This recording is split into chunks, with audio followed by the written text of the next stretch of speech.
তৃণমূল আমলের মন্ত্রী শোভনদেব চট্টোপাধ্যায়ের আত্মসহায়কের রিসর্টে ঝুলল সরকারি বোর্ড। অভিযোগ, নদী দখল করে তৈরি করা হয়েছিল রিসর্ট। কড়া পদক্ষেপ প্রশাসনের। ডুয়ার্সের মালমহকুমার মেটেলি ব্লকে নদী ও সরকারি জমি দখল করে গড়ে ওঠা grand Dooars eco resort seal করে দিল প্রশাসন। মেটেলি ব্লক প্রশাসন, ভূমি ও ভূমি সংস্কার দপ্তর এবং পুলিশের একটি যৌথ দল সেখানে গিয়ে সরকারি বোর্ড ঝুলিয়ে জায়গাটি নিজেদের হেফাজতে নেয়। মেটেলির বিএলআরও সন্তোষ লোহরা জানান, প্রায় 1 একরেরও বেশি সরকারি জমি দখল করে এই রিসর্টটি তৈরি হয়েছিল। গত 1 জুলাই মালমহকুমা প্রশাসনের তরফ থেকে রিসর্ট কর্তৃপক্ষকে 10 দিনের মধ্যে এলাকা খালি করার নোটিশ দেওয়া হয়। এই সময়সীমা পেরিয়ে যাওয়ার পরই এই প্রশাসনিক পদক্ষেপ নেওয়া হয়েছে। এই ঘটনাকে কেন্দ্র করে শুরু হয়েছে রাজনৈতিক তরজা। বিজেপির নাগরাকাটা বিধানসভার কনভেনার দীপঙ্কর ধরের অভিযোগ, তৃণমূল সরকারের আমলের দুর্নীতির জেরেই এই বেআইনি নির্মাণ। তিনি দাবি করেন, এই রিসর্টের মালিক সৌমেন মালাকার রাজ্যের প্রাক্তন মন্ত্রী তথা বিধায়ক শোভনদেব চট্টোপাধ্যায়ের আত্মসহায়ক ছিলেন। একজন মন্ত্রীর আত্মসহায়ক হয়ে তিনি কিভাবে সরকারি জমিতে এত বড় রিসর্ট বানালেন তা নিয়ে প্রশ্ন তুলেছেন এই বিজেপি নেতা। সেই সঙ্গেই ডুয়ার্স জুড়ে গড়ে ওঠা অন্যান্য বেআইনি রিসর্টের বিরুদ্ধেও দ্রুত ব্যবস্থা নেওয়ার দাবি জানিয়েছেন তিনি। গতকালকে এসডিও সাহেব আমাদের অর্ডার করেছে, ডাইরেকশন করেছে যে এই জমিটাকে সরকারি জমি হয়ে আছে, ইনক্রোচমেন্ট হয়ে আছে, সেইটাকে আমরা আজকে এসডিও সাহেবের অর্ডারে আমরা এটা দখল নিলাম। কি বলবেন, কতটা জমি রয়েছে রিসর্টে?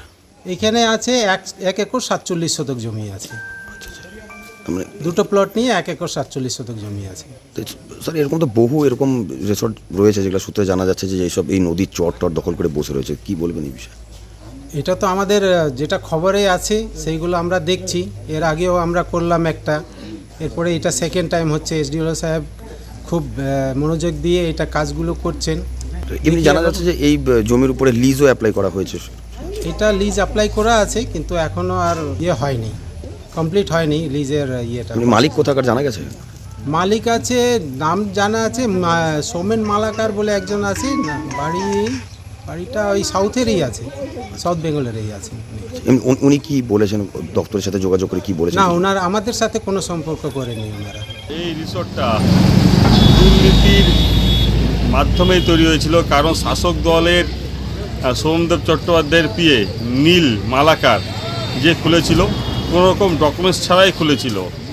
এখন রাজ্যে শুভেন্দু অধিকারী ক্ষমতায় আসার পরে আমাদের মুখ্যমন্ত্রী রাজ্যে আইনের শাসন যে পরিণত হচ্ছে সেটা পাবলিক বুঝতে পারছে।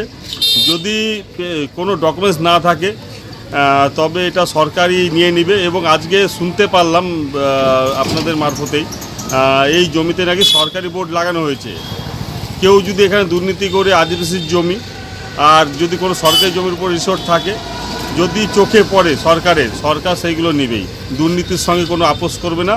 এবং আমাদের মুখ্যমন্ত্রী প্রথমেই বলেছিল যে আইনের শাসন প্রতিষ্ঠিত হবে, সে আইনের শাসনের দিকে আমাদের রাজ্য আগাচ্ছে। প্রভাব খাটিয়ে একটা ট্রেড লাইসেন্স পর্যন্ত বানায়নি এরা তৃণমূলের দোহাই দিয়ে চলেছে, কিন্তু তৃণমূলের দোহাই চলবে না, কারণ এখন রাজ্যে আমাদের বিজেপির সরকার, আমাদের রাজ্যের মুখ্যমন্ত্রী শুভেন্দু অধিকারী সব ব্যবস্থা করবে তাদের দৃষ্টিতে।